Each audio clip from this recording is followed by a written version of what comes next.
Les résultats n'ont pas encore été annoncés.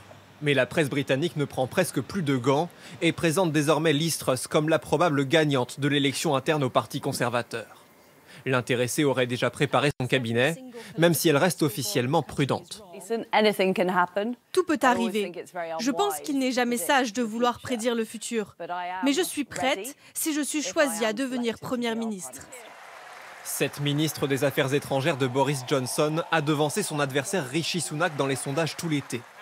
Mais la campagne s'adressait uniquement aux militants de droite.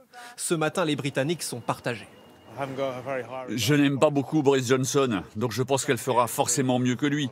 Elle est plus pragmatique. Elle a cherché à plaire à l'extrême droite du Parti conservateur plutôt qu'à l'ensemble de l'électorat. C'est vraiment dommage. Elle n'a fait aucune proposition concrète. Elle dit juste qu'elle va faire quelque chose. Ça veut dire qu'elle ne sait pas où elle va.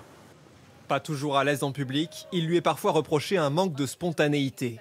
Liz Truss, qui a grandi dans une famille de gauche avant de virer à droite, choisit aujourd'hui d'incarner une Margaret Thatcher moderne, avec pour leitmotiv de baisser les impôts. Ses prochaines relations avec la France pourraient être tendues. Il y a quelques jours, elle a refusé de qualifier le chef de l'État français d'ami du Royaume-Uni. Le président Macron, ami ou ennemi? Le jury est en train de délibérer. Si elle remporte la tête du Parti conservateur aujourd'hui, elle deviendrait la 3e femme première ministre du Royaume-Uni.